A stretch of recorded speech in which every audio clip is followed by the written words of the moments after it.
Subscribe my channel ಪಕ್ಕದಲ್ಲಿ ಕಾಣುವ ಗಂಟೆ ಸಿಂಬಲ್ ಅನ್ನು ಕ್ಲಿಕ್ ಮಾಡಿ ಆಲ್ ಅಂತ ಸೆಲೆಕ್ಟ್ ಮಾಡಿ ಲೈಕ್ ಮಾಡಿ ಶೇರ್ ಮಾಡಿ ಸಬ್ಸ್ಕ್ರೈಬ್ ಆಗಿ ಟಿವಿಗಿಂತ ಮುಂಚೆ ನಮ್ಮ ಚಾನಲ್ ನಲ್ಲಿ ನೋಡಬಹುದು. ಆರಂಭದಲ್ಲಿ ಶಾಂತಿ ಸೂರ್ಯನ ತಿಳಿದಾಗ ಸೂರ್ಯ ಹೋಗಿ ಮೀನನ್ನ ಇಟ್ಕೋತಾನೆ. ಅದನ್ನ ನೋಡಿ ಶಾಂತಿ ಅಯ್ಯೋ ಈ ಮನೇಲಿ ಏನೇನೋ ಆಗ್ತಿದೆಯಲ್ಲ ಅದೆಲ್ಲ ಕೇಳಬೇನ್ರಿ ಅಂದಾಗ ಸೂರ್ಯ ಏನೇನು ಕೇಳಬೇಕು ಅಂತ ಕೇಳ್ತಾನೆ. ಆಗ ಶಾಂತಿ ರೀ ಅಂತಾಳೆ. ಆಗ ರಂಗನಾಥ್ ಇರ್ರಿ ಸೂರ್ಯ 1 ತಿಂಗಳು ಅವಳು ಅಲ್ಲೇ ಇರಬೇಕು ಅಂತ ಹೇಳಿದೆ, ಆದರೆ ಇಲ್ಲಿ ಕರ್ಕೊ ಬಂದಿದೆಯಲ್ಲ ಅಲ್ಲೇನಾದರೂ ಸಮಸ್ಯೆ ಇದೆಯೇನೋ ಅಂದಾಗ ಮೀನಾ ಆಗೇನೂ ಇಲ್ಲ ಮಾವ ಅಂತಿರ್ಬೇಕಾದ್ರೆ ಸೂರ್ಯ ಏನೇ ಆಗೇನೂ ಇಲ್ಲ ಅಪ್ಪ, ದೊಡ್ಡ ಸಮಸ್ಯೆ ಇದೆ ಅಪ್ಪ, ಹೊಟ್ಟೆ ಸಮಸ್ಯೆ ಅಂದಾಗ ರಂಗನಾಥ್ ಅದೇನೋ ಅದು ಅಂದಾಗ ಸೂರ್ಯ ನೆನ್ನೆ ಊಟ ಮಾಡೋಣ ಅಂತ ಬಂದೆ, ಸಿಟ್ಟು ಇರಲ್ಲ ಅನ್ನೋದು ಬಿಟ್ಟರೆ ಪಾತ್ರೆ ಎಲ್ಲ ಗಾಢವಾಗಿ ನಿದ್ದೆ ಮಾಡ್ತಿದ್ದೋ. ಅಷ್ಟೇ ಅಲ್ಲದೆ ಅಪ್ಪ ಅವ್ರ ತಾಯಿ ಹೂ ಮಾರೋಕ್ಕೆ ದೇವಸ್ಥಾನಕ್ಕೆ ಹೋಗ್ತಾರೆ, ತಮ್ಮ ತಂಗಿ ಕಾಲೇಜ್ಗೆ ಹೋಗ್ತಾರೆ, ಇವಳೊಬ್ಳೇ ಇರಬೇಕು ಅಂತ ಕರ್ಕೊಬಂದೆ ಅಂದಾಗ ಶಾಂತಿ ಇದಕ್ಕಿಂತ ಮುಂಚೆ ಇವ್ರ ಮನೇಲಿ ಒಬ್ಳೇ ಇರ್ತಿರ್ಲಿಲ್ವಾ? ಅಲ್ಲ ಕಣೆ ಮೀನಾ, ಅವನೇನೋ ಗೊತ್ತಿಲ್ಲದೆ ಕರ್ದ ಅಂತ ಕರೆದಿದ ತಕ್ಷಣ ಸಾಕು ಅಂತ ಓಡ್ ಬಂದ್ಬಿಟ್ಟ ಅಂದಾಗ ಮೀನಾ ಅಲ್ಲೇ ಅತ್ತೆ ಅಂತಿರ್ಬೇಕಾದ್ರೆ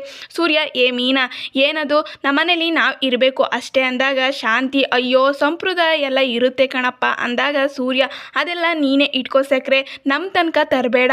ಅಲ್ಲ ಮದುವೆ ಆದ ಹೊಸರಲ್ಲಿ ನೀನು ಊರಿಗೆ ಹೋಗಿರ್ಲಿಲ್ವಂತೆ, ಲಕ್ಕಿ ಹೇಳಿದ್ರು, ಯಾಕೆ ಹೋಗಿಲ್ಲ ಅಂತ ಕೇಳಿದಾಗ ಶಾಂತಿ ಅದೆಲ್ಲ ಯಾಕೀಗ, ಫಸ್ಟ್ ಇವಳನ್ನ ಅವಳ ಅಮ್ಮನ ಮನೆಗೆ ಬಿಟ್ಟು ಬಾ ಅಂದಾಗ ಸೂರ್ಯ ಆಗಲ್ಲ ಅಂತಾನೆ. ರಂಗನಾಥ್ ಗಂಡ ಹೆಂಡತಿ ಇರ್ಲಿ ಬಿಡೆ ಹೋಗ್ಲಿ ಅಂದಾಗ ಶಾಂತಿ ಶಾಸ್ತ್ರ ರೀ ಶಾಸ್ತ್ರ ಅಂದಾಗ ರಂಗನಾಥ್ ಆಗಿದ್ರೆ ರೋಹಿಣಿ ಇಲ್ಲಿಂದ ಕಳಿಸ್ತೀಯಾ? ಆಗಲ್ಲ ಅಲ್ವಾ, ಮತ್ತೆ ಇವ್ರಿಗೆ ಮಾತ್ರ ಸಂಪ್ರದಾಯನಾ?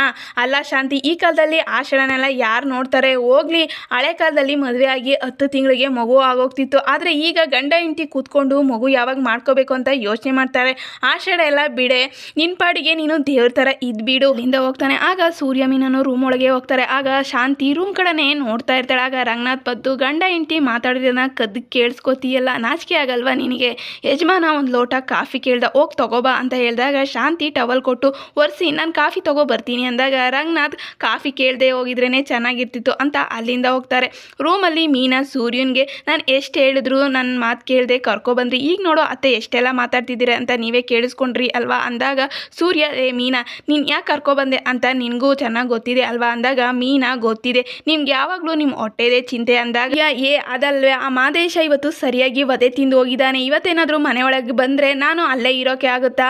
ನನ್ನ ಮೇಲಿರೋ ಕೋಪನ ನಿನ್ನ ಮೇಲೆ ತೀರಿಸ್ಕೊಳಕ್ಕೆ ನೋಡ್ತಾನೆ, ನಾವು ಹುಷಾರಾಗೆ ಇರಬೇಕು, ನೀನು ಅಲ್ಲೇ ಬಿಡೋಕ್ಕೆ ನನಗೆ ಮನಸ್ಸಾಗಿಲ್ಲ ಅದಕ್ಕೆ ಕರ್ಕೊಬಂದೆ ಅಂದಾಗ ಮೀನಾ ಆಗಿದ್ರೆ ಇವತ್ತು ಅವನು ಮನೆಗೆ ಬರ್ತಾನ, ಅಮ್ಮ ಕನಕ ಎಲ್ಲ ಇರ್ತಾರೆ ಅಂದಾಗ ಸೂರ್ಯ ನೀನೇನು ಹೆದರ್ಕೋಬೇಡ, ನಿಮ್ಮ ಮನೆ ಮುಂದೆ ಗೂರ್ಕ ಇರ್ತಾನಲ್ಲ ಅವನಿಗೆ ಹೇಳಿ ಬಂದಿದ್ದೀನಿ, ಹಾಗೆ ಖರ್ಚಿಗೂ ದುಡ್ಡು ಕೊಟ್ಟು ಬಂದಿದ್ದೀನಿ, ಮನೆ ಹತ್ರ ಯಾರಾದರೂ ಬಂದರೆ ಫೋನ್ ಮಾಡು ಅಂತ, ನೀವು ಭಯ ಪಡಬೇಡ, ನಾನು ಸ್ನಾನ ಮಾಡಿ ಬರ್ತೀನಿ ಅಂತ ಹೋಗ್ತಾನೆ. ಮನೆಗೆ ಎಲ್ಲ ರೇಷನ್ನು ತಂದಿರ್ತಾರೆ. ಆಗ ಸೂರ್ಯ ಬಂದು ಇದೇನೋ 2 ಬಾಕ್ಸ್ ಇದೆ, ಪ್ರತಿ ಸಲ ತರ್ತಿದ್ದು ಒಂದೇ ಬಾಕ್ಸ್ ಅಲ್ವೇನೋ ಅಂದಾಗ ಇಲ್ಲ ಅಣ್ಣ ಮನೋಜಣ್ಣ ಲೀಸ್ಟ್ ಕೊಟ್ಟಿರೋ ಪ್ರಕಾರ ಎಲ್ಲ ಇದೆ, ಲೀಸ್ಟ್ನ ನೋಡಿ ಅಂದಾಗ ಸೂರ್ಯ ಲೀಸ್ಟ್ ನೋಡ್ತಿರ್ತಾನೆ. ಆಗ ಶಾಂತಿ ಬಂದು ದುಡ್ಡು ಕೊಟ್ಟು ಕಳಿಸ್ರಿ ಆ ಹುಡುಗ ಕಾಯ್ತಾ ಇಲ್ವಾ ಅಂದಾಗ ಸೂರ್ಯ ಎಲ್ಲ ಟೋಟಲ್ ಎಷ್ಟಾಗಿದೆ ಅಂದಾಗ 12,000 ಅಂತಾರೆ. 12,000ನ ಯಾವಾಗಲೂ 8,000 ತಾನೇ ಆಗ್ತಿದ್ದು, ಶಿವು ಅಕ್ಕಿ ಎಲ್ಲೋ ಅಂದಾಗ ಸಂಜೆ ತರ್ತಾನೆ ಅಣ್ಣ ಅಂತಾರೆ. ಆಗ ನಾನು ಸಂಜೆನೆ ಬಂದು ದುಡ್ಡು ಕೊಡ್ತೀನಿ ಹೊರಡು ಅಂತ ಹೇಳ್ತಾನೆ. ಆಗ ಶಾಂತಿ ಮೀನಾ ದಿರಿಸಿ ಬಂದಿದೆ ಒಳಗಡೆ ಇಡು ಅಂತ ಕರೀತಾಳೆ. ಮೀನಾ ಎತ್ಕೊಂಡು ಹೋಗ್ತಿರ್ಬೇಕಾದ್ರೆ ಸೂರ್ಯ ಮೀನಾ 1 ನಿಮಿಷ ಇಡು ಅಂತ ಎಲ್ಲ ಚೆಕ್ ಮಾಡ್ತಿರ್ಬೇಕಾದ್ರೆ ಆಯಿಲ್ ಇರುತ್ತೆ, ಇದು ಯಾವ ಎಣ್ಣೆ ಮೀನಾ ನೀನು ಹಚ್ಚುತ್ತೀಯ ಅಂದಾಗ ಮೀನಾ ಇಲ್ಲ ರೀ ನಾನು ಕೊಬ್ಬರಿ ಎಣ್ಣೆ ಮಾತ್ರ ಹಚ್ಚೋದು ಅಂದಾಗ ಶಾಂತಿ ಇದೆಲ್ಲ ರೋಹಿಣಿಗೆ ಅಂತ ತರಿಸಿರೋದು ಏನೀಗ ಅಂದಾಗ ಸೂರ್ಯ ತಿಂಗಳು ಮಿಸ್ಸಸ್ಕ ತರಿಸಿರೋದು ಇರೋ ವಿಚಾರಿಸೋಣ ಅಂತ ಮನೋಜ ಆಚೆ ಬಾರೋ ಅಂದಾಗ ಶಾಂತಿ ಅವನ್ ಯಾಕೋ ಡಿಸ್ಟರ್ಬ್ ಮಾಡ್ತೀಯ ಅಂತಾರೆ. ಇದೆಲ್ಲ ವಿಚಾರಿಸೋದು ಬೇಡವಾ ಮನೋಜ ಬಾರೋ ಅಂತ ಕರೆದಾಗ ರೋಹಿಣಿ ಮನೋಜ್ ರೂಮಿಂದ ಹೊರಗಡೆ ಬರ್ತಾರೆ. ಸೂರ್ಯ ಏನು ಇದೆಲ್ಲ ಅಂದಾಗ ಮನೋಜ ನೋಡಿದ್ರೆ ಗೊತ್ತಾಗ್ತಿಲ್ವಾ ಮನೆ ಸಾಮಾನು ಅಂದಾಗ ಸೂರ್ಯ ನಿನ್ನ ಹೆಂಡತಿಗೆ ಈ ಆಯಿಲ್ ಬಿಟ್ರೆ ಏನೋ ಕಾಣಿಸಿಲ್ವಾ, ಇಷ್ಟು ಚಿಕ್ಕದಕ್ಕೆ ಎಷ್ಟು ರೈಟು, ಬೇರೆ ಏನು ತಂದಿದ್ದೀರ ನೋಡೋಣ ಅಂತ ನೋಡ್ತಿರ್ತಾರೆ. ಅದರಲ್ಲಿ ರಿಸ್ಕು ಗೋಡಂಬಿ ದ್ರಾಕ್ಷಿ ಅಂಜೂರ ಎಲ್ಲ ಇರ್ತಾರೆ. ಯಾರು ಇದೆಲ್ಲ ತರಿಸಿರೋದು ಅಂದಾಗ ಶಾಂತಿ ಆರೋಗ್ಯವಾಗಿ ಇರೋಕೆ ತರಿಸಿದ್ದಾಳೆ, ಏನಿವಾಗ ಅಂದಾಗ ಸೂರ್ಯ ನಾವೆಲ್ಲ ತಿಂತಿದ್ವಾ, ಹಂದಿ ಜ್ವರ ಕೋಳಿ ಜ್ವರ ಎಲ್ಲ ಬತ್ತಿದ್ದ ನಮಗೆ, ಅಷ್ಟಕ್ಕೆ 1,500 ಆಗಿದೆಯಪ್ಪ, ನೀನು ಇಷ್ಟು ವರ್ಷ ಮನೆಗೋಸ್ಕರ ದುಡ್ದಲ್ಲ, ಆರೋಗ್ಯ ಚೆನ್ನಾಗಿಲ್ಲ ಅಂತ ಯಾವ ಥರ ತರಿಸ್ಕೊಟ್ಟಿದ್ಯಾರನಪ್ಪ ಅಂದಾಗ ರಂಗನಾಥ್ ಇಲ್ಲಪ್ಪ ಅಂತಾರೆ. ಆಗ ಸೂರ್ಯ ಇನ್ನೂ ಒಳಗಡೆ ಏನೇನಿದೆಯಾ ಅಂತ ನೋಡ್ತಿರ್ಬೇಕಾದ್ರೆ ಪೌಡರು ಕ್ರೀಮು ಎಲ್ಲ ಇರುತ್ತೆ, ಅದನ್ನು ನೋಡಿ ಏನಮ್ಮ ಅಂತ ಮೀನಿಗೆ ಕೇಳ್ದಾರ, ಪೌಡರು ಕ್ರೀಮು ಅಂತ ಹೇಳ್ತಾಳೆ. ಆಗ ರೋಹಿಣಿ ಅದೆಲ್ಲ ನನ್ನ ಕಾಸ್ಮೆಟಿಕ್ಸ್ ಅಂತ ಹೇಳ್ತಾಳೆ. ಆಗ ಸೂರ್ಯ ಮೀನಾ ಹಂಗಂದ್ರೆ ಏನು ಅಂತ ಕೇಳಿದಾಗ ಮುಖಕ್ಕೆ ಹಚ್ಕೊಳ್ಳೋದ್ರಿ ಅಂತಾಳೆ. ಸೂರ್ಯ ಅಯ್ಯೋ ಬರೀ ಇಷ್ಟಕ್ಕೇನೆ 2,500 ಬರ್ತಾ ಇದೆ ಅಪ್ಪ, ಈಕೆ ಒರಿಜಿನಲ್ ಮುಖನೇ ಬೇರೆ ಇದೆ, 4,000 ರೂಪಾಯಿ ಮೇಕಪ್ ಹಚ್ಕೊಂಡು ಮುಖನ ಮುಚ್ಕೋತಾ ಇದ್ದಾರೆ ಅಂದಾಗ ಮನೋಜ್ ರೋಹಿಣಿಗೆ ಅವೆಲ್ಲ ಇಷ್ಟ, ಏನು ಬೇಕಾದ್ರೂ ತಗೊಳ್ತಾಳೆ, ನಿನ್ಗೆ ಯಾಕೋ ಹೊಟ್ಟೆ ಉರಿತಿದೆಯೇ ಅಂದಾಗ ಸೂರ್ಯ 11 ತಿಂಗಳು ಹುಡ್ತವನೆ, ನಾನು ಅಲ್ವೋ ನಾನು ಕಷ್ಟಪಟ್ಟು ದುಡ್ದು ದುಡ್ದಿದ್ದೀನಲ್ಲ ದುಡ್ಡು ಅದು ಬೂದಿ ಆಗ್ತಾ ಇದೆ. ಇದೆಲ್ಲ ಬೇಕು ಅಂದಿದ್ರೆ ನೀನು ನಿನ್ನ ದುಡ್ಡಲ್ಲಿ ತರಿಸ್ಕೋಬೇಕಾಗಿತ್ತು. ಇದೆಲ್ಲ ಸೇರಿ 4,000 ಎಕ್ಸ್ಟ್ರಾ ಆಗಿದೆ. ಮನೆಗೆ ರೇಷನ್ ತರೋದು ನಾನು ಕೊಡೋ ನನ್ನ ಬಜೆಟ್ 8,000 ಮಾತ್ರ, ಅದಕ್ಕಿಂತ ಹೆಚ್ಚಿಗೆ ತರೋಕ್ಕೆ ನನಗೆ ತಾಕತ್ತು ಇಲ್ಲ. ಮೀನಾ, ಮನೆ ಸಾಮಾನು ಬಿಟ್ಟು ಮಿಕ್ಕಿದೆಲ್ಲ ಪ್ಯಾಕ್ ಮಾಡು, ವಾಪಸ್ ಕಳಿಸೋಣ ಅಂದಾಗ ಶಾಂತಿ ಅವೆಲ್ಲ ರೋಹಿಣಿಗೆ ತರಿಸಿರೋದು ಅಂತ ಹೇಳ್ತಿಲ್ವಾ ಅಂದಾಗ ಸೂರ್ಯ ಕೆಟ್ಟೋಗಿರೋ ರೇಡಿ ಥರ ಹೇಳಿದಿನ ಹೇಳ್ಬೇಡ, ನನ್ನ ಕಿವಿಗೇನು ಐಬಲ್ಲ. ಇದೆಲ್ಲ ಬೇಕು ಅಂದರೆ ಆ ಅಮ್ಮನಿಗೆ ಅವಳ ಗಂಡನ ಹತ್ರ ಹೇಳ್ಬಿಟ್ಟು ತರಿಸ್ಕೊಳ್ಳೋಕ್ಕೆ ಹೇಳು. ಯಾಕೆ ಇವನು ಕೆಲಸಕ್ಕೆ ಹೋಗ್ತಾ ಇಲ್ವಾ, ಸಂಪಾದನೆ ಮಾಡ್ತಾವಲ್ವಾ ಇವನು ಅಂದಾಗ ರಗ್ನ ಮನೆಗೆ ಅಲ್ವೇನಪ್ಪ ತಗೊಂಡಿರೋದು ಅಂದಾಗ ಸೂರ್ಯ ಅಪ್ಪ ಮನೆಗೆ ಏನು ಬೇಕು ಅದನ್ನು ತರಿಸ್ಕೋಬಹುದು, ಇದೆಲ್ಲ ವೇಸ್ಟ್ ಖರ್ಚು, ಇವನೇ ವೇಸ್ಟ್ ಆಗಿ ಬಿದ್ದಿದ್ದಾನೆ ಅಂದಾಗ ರೋಹಿಣಿ ಯಾವ್ದನ್ನ ವೇಸ್ಟ್ ಖರ್ಚು ಅಂತ ಹೇಳ್ತಿರೋದು, ನೀವು ಈ ಐಟಮ್ ಎಲ್ಲಾನು ನಾನು ಒಬ್ಳುನೇ ತರಿಸ್ಕೊಂಡಿದ್ದೀನಿ ಅಂತ ನಮ್ಮ ಮನೇಲಿ ಇರೋರಿಗೆಲ್ಲಾನು ತರಿಸಿರೋದು ಅಂದಾಗ ಸೂರ್ಯ ಈ ದ್ರಾಕ್ಷಿ ಗೋಡಂಬಿ ಅಂಜೂರ ಎಲ್ಲ ದೇವಸ್ಥಾನದಲ್ಲಿ ಕೊಡ್ತಾರಲ್ಲ ಪ್ರಸಾದ, ಅದರಲ್ಲಿ ಮಾತ್ರ ನಾವು ತಿಂದಿರೋದು, ಏನೋ ಹೆಣ್ಮಕ್ಳು ತರಿಸ್ಕೊಂಡು ತಿನ್ನಲಿ ಅಂತ ನಾನು ಹೇಳ್ತೀನಿ. ಆದರೆ ಎಲ್ಲದಕ್ಕೂ ಲಿಮಿಟ್ ಅನ್ನೋದು ಇರುತ್ತೆ. ಅನ್ನ ತಿನ್ನೋದು ಬಿಟ್ಟು ಅಂಜೂರ ತಿನ್ನೋಗೆ ಆಡಬಾರ್ದು. ನಾವು ಮಲೇಷ್ಯಾ ಬೀಡಲ್ಲ, ಪಕ್ಕ ಲೋಕಲ್.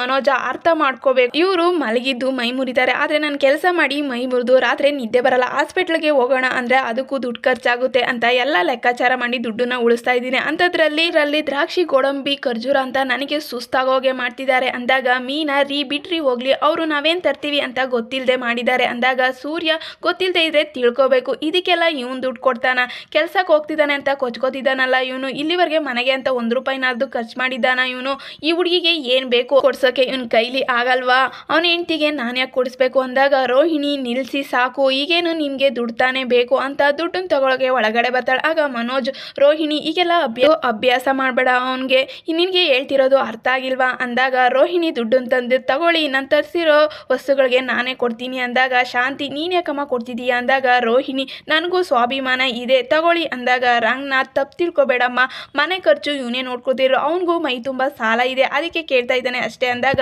ರೋಹಿಣಿ ಮಾವ ನನ್ನಿಂದ ಯಾರಿಗೂ ತೊಂದರೆ ಆಗೋದು ಬೇಡ ಮಾವ ತಗೊಳ್ಳಿ ಅಂದಾಗ ಶಾಂತಿ ಸುಮ್ಮನೆ ಮಾತಾಡ್ತಿದ್ದಾನೆ, ಅವನು ಈಸ್ಕೊಳ್ಳಲ್ಲ ಅಂತ ಹೇಳಿದಾಗ ಸೂರ್ಯ ಯಾರು ಈಸ್ಕೊಳ್ಳಲ್ಲ ಅಂತ ಹೇಳಿದ್ದು ಅಂತ ದುಡ್ಡನ್ನ ಈಸ್ಕೊತಾರೆ. ರೋಹಿಣಿ ಇನ್ನು ಮುಂದೆ ಈಗೆಲ್ಲ ಮಾತಾಡಬೇಡಿ, ನಾವು ರೇಷನ್ಗೆ ದುಡ್ಡು ಕೊಡ್ತೀವಿ, ಮನೋಜ್ಗೆ ಈ ತಿಂಗಳು ಸಂಬಳ ಬರುತ್ತೆ, ನಮಗೆ ಬೇಕಾಗಿದ್ದ ನಾವೇ ತಗೋತೀವಿ ಅಂದಾಗ ಮನೋಜ್ ರೋಹಿಣಿ ನೀನು ಕೋಪದಲ್ಲಿ ಏನೇನೋ ಮಾತಾಡ್ತಿದ್ದೀವಿ, ಅವನು ತಮಾಷೆಗೆ ಹೇಳ್ತಿರೋದು ಅಂದಾಗ ರೋಹಿಣಿ ಮನೋಜ್ ನಮಗೋಸ್ಕರ ಬೇರೆ ಯಾರು ಏನು ಮಾಡಬೇಕಾಗಿಲ್ಲ, ಹೇಳ್ತಿರೋದು ಸರಿಯಾಗೇ ಇದೆ ಮನೋಜ್, ನನಗೇನು ಬೇಕು ಅನ್ನೋದನ್ನ ನೀವೇ ತಾನೇ ಕೊಡಿಸ್ಬೇಕು, ಇನ್ನು ಮುಂದೆ ನಮ್ಗೆ ಯಾರು ಖರ್ಚು ಮಾಡಬೇಕಾಗಿಲ್ಲ, ಇನ್ನು ಮುಂದೆ ಮನೆ ಖರ್ಚಿಗೆ ಜಾಸ್ತಿನೇ ದುಡ್ಡು ಕೊಡ್ತೀವಿ ಅಂದಾಗ ಸೂರ್ಯ ಹೆಣ್ಮಕ್ಳೇ ಸ್ಟ್ರಾಂಗ್ ಗುರು, ವೀರವನಿತೆ, ಕನ್ನಡ ಮಣ್ಣಿನ ಹುಟ್ಟಿದ ಹೆಣ್ಮಗಳು, ಹೇಗೆ ಮಾತಾಡಬೇಕು ಆಗ ಮಾತಾಡ್ತಿದೀಯಾ, ಒಂದು ತಿಂಗ್ಳಿಗೆ ನೋಡು ಹೇಗೆ ನಿಂತಿದ್ದಾನೆ, ಟೇಕ್ ಇಷ್ಟು ಪುಷ್ಪವತಿ ಥರ, ಹಲೋ ಪೌಡ್ರಮ್ಮ ನೀನು ಇಷ್ಟೆಲ್ಲ ಮಾತಾಡ್ತಿದ್ದೀರಲ್ಲ ಇದನ್ನು ಇವನ ಬಾಯಲ್ಲಿ ಏಳಿಸ್ಬಿಡು ನೋಡೋಣ ಅಂದಾಗ ಮನೋಜ್ ಸುಮ್ಮನೆ ಇರೋ ನೀನು, ರೋಹಿಣಿ ಅವ್ನು ಹೀಗೆ ಮಾತಾಡ್ತಿದ್ದಾನೆ ಇದೆಲ್ಲ ತಲೆಗೆ ಹಾಕೋಬೇಡ ನೀನು ಅಂದಾಗ ಸೂರ್ಯ ನೋಡ್ದೇನಮ್ಮ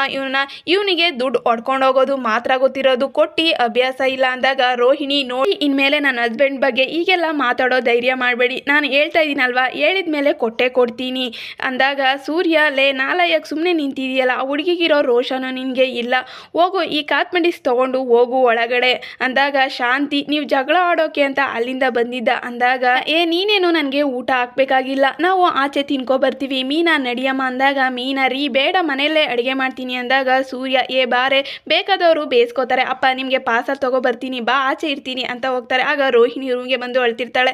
ಆಗ ಮನೋಜ್ ಬಂದು ಯಾಕೆ ರೋಹಿಣಿ ಅಳ್ತಿದೀಯಾ ಅಂದಾಗ ರೋಹಿಣಿ ಇನ್ನೇನು ಮಾಡಲಿ, ಹೊರಗಡೆ ನಿನ್ನ ತಮ್ಮ ಅಷ್ಟೆಲ್ಲ ಅವಮಾನ ಮಾಡಿದರೆ ಏನು ಮಾತಾಡಬೇಕು ಅಂತ ನಿಮಗೆ ಅನಿಸಿಲ್ವಾ, ಮಾತಾಡಬೇಕಾದ್ರೆ ಸುಮ್ಮನೆ ಇದ್ರಿ ಸರಿ, ಆದರೆ ನನ್ನ ಬಗ್ಗೆ ಮಾತಾಡಬೇಕಾದ್ರೆ ಅವ್ರ ಬಾಯಿ ಮುಚ್ಚಿಸ್ಬೇಕು ಅಂತ ನಿಮಗೆ ಅನಿಸ್ಲಿಲ್ವಾ ಅಂದಾಗ ಮನೋಜ್ ಹೇಳ್ತಿದ್ನಲ್ಲ ಏನು ಮಾತಾಡಬೇಡ ಸುಮ್ಮನೆ ಇರು ಅಂತ ಅಂದಿದ್ದಕ್ಕೆ ರೋಹಿಣಿ ವಾವ್ ಏನು ಆರ್ಗ್ಯುಮೆಂಟು, 3 ಪದ ಬಿಟ್ಟರೆ ಬೇರೆ ಏನು ಬರಲ್ವಾ ನಿಮಗೆ. ಈಗ ಮನೋಜ್ ಅವನ ಹತ್ರ ಹಾಗೆಲ್ಲ ಮಾತಾಡೋಕೆ ಆಗಲ್ಲ ರೋಹಿಣಿ, ಅವನಿಗೆ ಡೀಸೆನ್ಸಿ ಅನ್ನೋದೇ ಇಲ್ಲ, ಅವನ ಹತ್ರ ಹೇಗೆ ಮಾತಾಡಲಿ ನಾನು ಅಂತ ಹೇಳ್ತಿರ್ತಾನೆ.